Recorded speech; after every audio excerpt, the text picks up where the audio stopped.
myself situated. Hey guys, how's it going? I'm not gonna have a long, let me make sure my volume's up. As you can see, I'm so professional. I'm not gonna have well, on YouTube at least, a long live today. Primarily, what I wanted to do was talk about some of the things that I've discussed before, but in the context of actually happening to me. Sorry about that. So, here's the deal. At one point, I told you guys that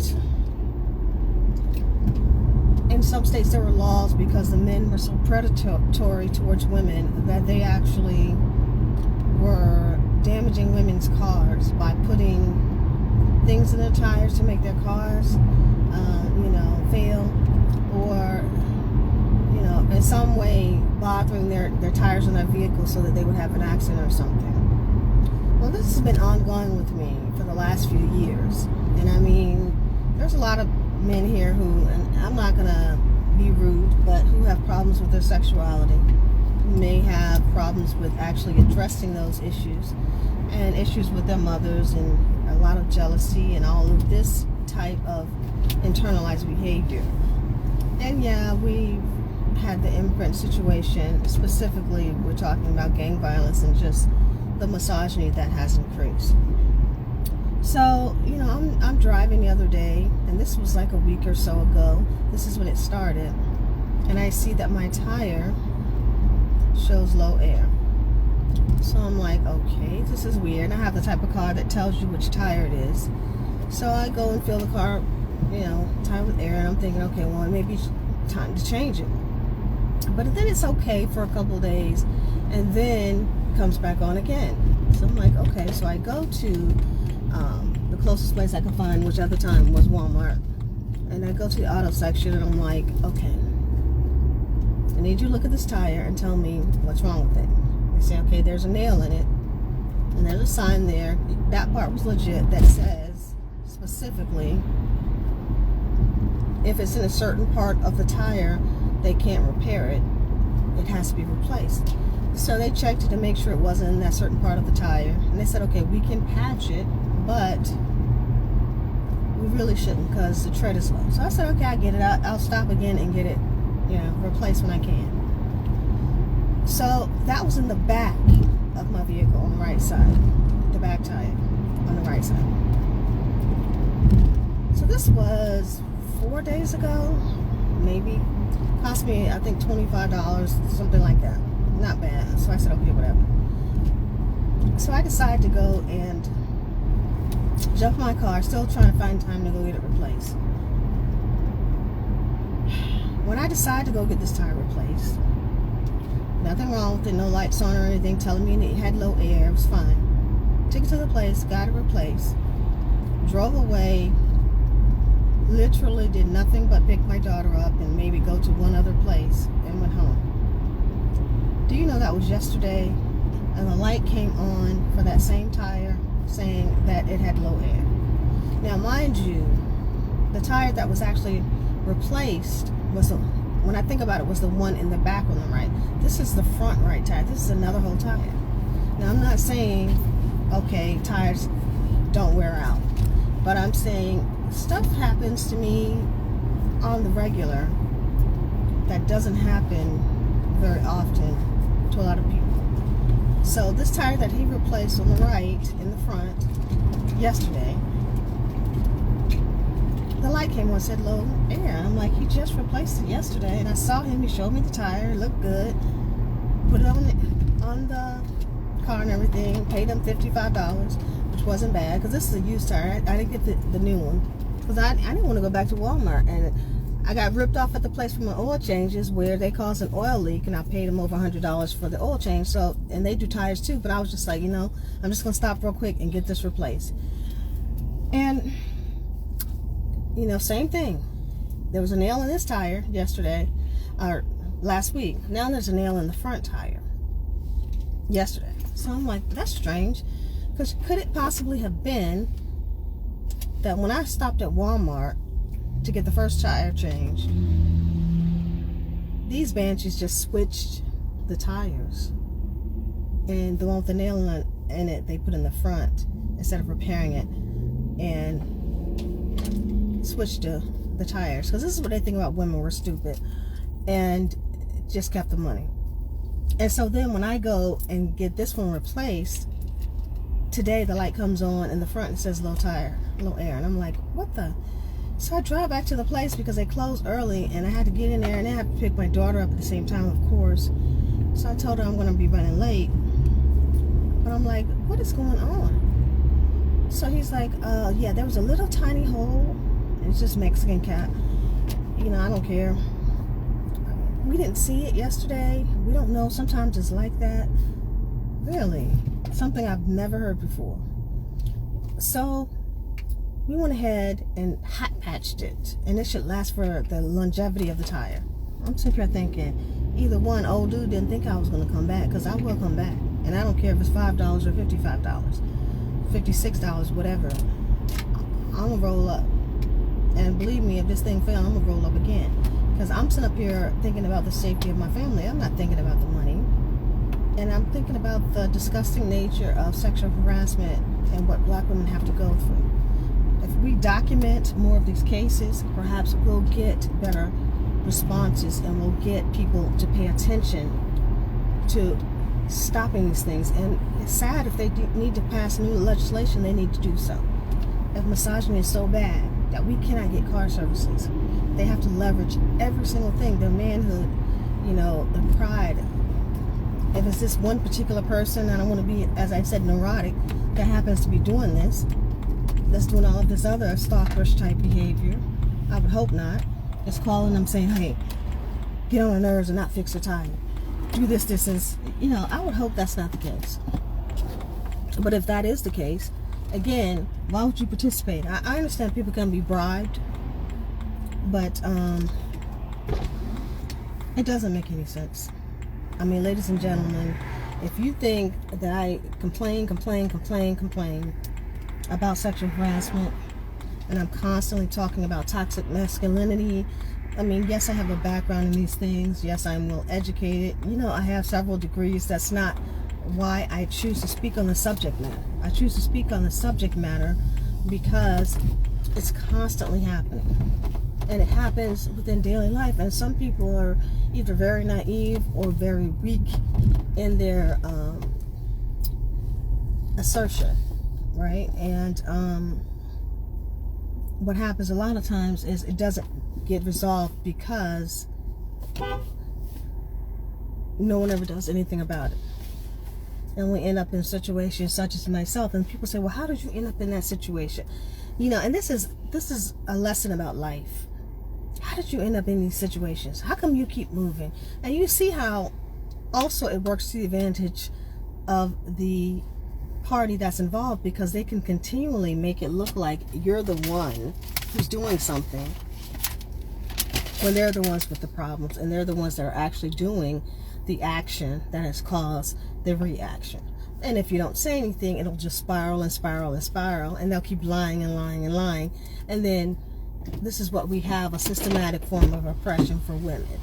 So I wanted to make that known, because I think that a lot of times people don't speak out. You know, they don't voice their opinions enough to the point where common sense prevails, and they end up in situations. I could still end up in a situation if this fool ripped me off again, but this is all over town.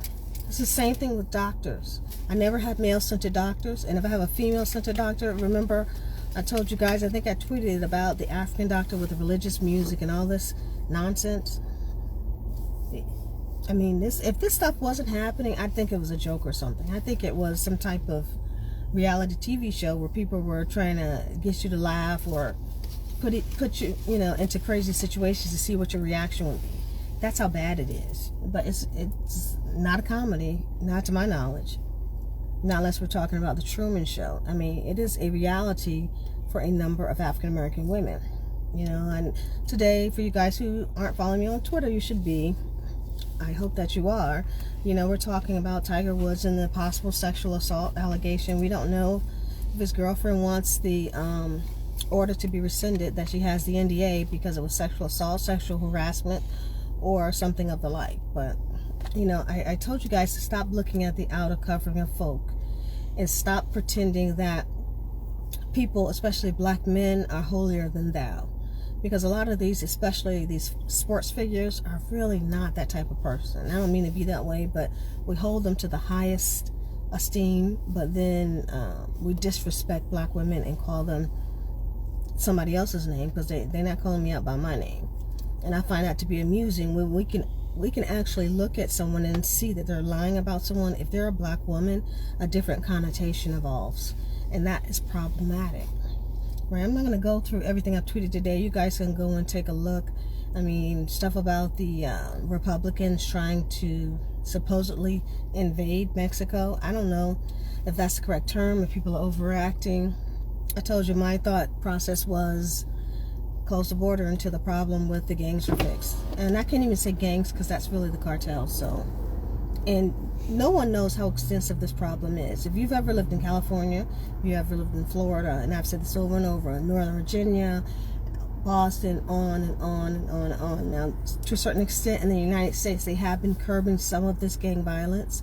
However, I've seen so much more that has been occurring. And you can have Hispanic people tell you that the violence themselves that live in these areas is bad. They're not going to lie to you about that. They know it because that's their way of life. I'm not saying all Hispanic people are gangbangers, but those of you who are out here trying to shame those black folk that were over here in Mexico, you know, I don't know, but understand this as well. You should have done the same thing with George Floyd. Get him a $20 fix or whatever he was trying to do with that 20 that wasn't valid. You know what I'm saying? Whether that was a ritual or not, whether this is a ritual or not, the meaning's still the same. They find black people who aren't the best, they kill them, they worship them. Doesn't mean the situation with police violence with George Floyd isn't bad. It's still bad. Doesn't mean that there's not violence in Mexico, right? These people had problems, and problematic people get killed just alongside the valiant ones. So the point that we're making by saying, oh, well, they went over to Mexico because they had drug histories, right? And I'm talking about Tiny TKO's channel. First, she's the plastic surgery thing. I mean, this is clickbait. This is what she's doing to make money. Oh, hey, cuz, I ain't seen you in a while. How you doing? If you guys watch Tiny TKO, I think she's on Facebook too. You know, she's talking about going over to Mexico and, you know, it was plastic surgery. That was the reason why that's misogyny. Then she said on the next vlog she did yesterday, well, they had drug histories, the people. Yeah, probably. And yeah, they probably did some of that and some plastic surgery too. But one thing you must understand, and if they were dealing with a cartel, which she continually keeps ignoring, they didn't have a choice. Because it was not going to be like, I'm going to go to Mexico, do what I want, and then leave. If they owed the cartel money. So all she did was prove the point again that there's too much violence in Mexico for the average person to be, you know, walking in and walking out and thinking that there won't be violence possibly towards them. We have to be conscious of that, right? Violence is violence. It's not going to go away because we want to be politically correct. And this problem has been ongoing for quite a while. And when that president of Mexico said, well, they're trying to invade us, no one's going to take our country, I don't know whom exactly he was referring to in the Republican Party, but I don't know if it was misinterpreted. I don't know what the situation is with that. All I can say is, you know, no one's trying to start a war with Mexico. What we're trying to do is curb this violence so that we can live alongside people that we would consider to be, you know, allies. That's all I can say about the situation. What the Republicans are going to do, not going to do, I don't know. So, I mean, along with my son's homeschooling, that's really all I could get in a day. You know, I'm picking up my daughter from work. So your cousin's on the line. Say hi, Jess. Let me get your face. Hi. It's Jairus. Oh, I'm sorry. Jay. He's the giraffe. Hello. Yeah. Say hi, just the door. It's your cousin. Say hi. Look at the screen. Huh? It's your cousin. Oh. Hey, this Jay. His name growing up was Jarris. I'm not supposed to embarrass him. Oh, okay. It's Jarris. Okay. Aunt Robin, say hi. Hi, Jarris. Yeah, he's getting big now. He's 16. Oh, mercy. I haven't seen you guys in a while. This is because anyway, I just wanted to stop. I didn't want to talk for long today because I just had that happen. I was like, this is unbelievable. I mean, it is crazy, and it's like every time I try to get a car repaired, I mean, it is at this point becoming quite obvious what's going on. I'm like literally going all over town trying to get the simplest things done, and I know why. You know what I mean? And it's just really like, I'm not being cheap. I'm not trying to be, cut corners. I don't even know about going to the dealer to get a repair done. It leaves you in that situation where you like, people wonder why you're in that situation, because this doesn't just happen with car dealerships or car repairs. It happens in life with a lot of different things. I say, is this doctor telling me the truth? I got to go get second and third opinions and stuff, because I want to make sure that this person's telling me the truth. You know what I'm saying? I'm having ultrasounds. I'm having, all kinds of tests, because I need to double check that this person is not telling me something that's a fib, just based upon the systematic oppression that I'm going through, and people are not accepting as reality. And I'm just like, you can do what you want. You can say what you want. You can pretend anything you want, because I know what's happening. And it is frustrating because I'm not the type to take a lot of stuff from a lot of people. So, I mean, it can be like, you can sit down here and pretend, you can do whatever. But I don't play this. And I don't play with the safety of my children. And it's frustrating because you're sitting here really being victimized. And I don't like to use the term victim because I'm not a victim. I'm not a victim.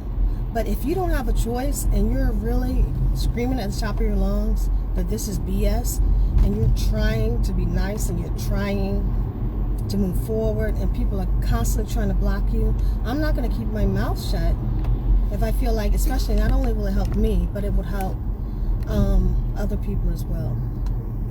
Not in any way, shape, or form will I ever be quiet on that. So anyway, I gotta go. We gotta pick up that thing for Jet's door. Mm-hmm. Can I take the interstate? Would that be faster? No, I'm not this way. Yeah. I'll talk to you guys a little bit later. Thanks for listening. Thanks for coming, Jarris. Tell Brandy I say hi. I haven't seen you guys in a while. Hope you guys are doing okay. I gotta go. Have a great day. Bye.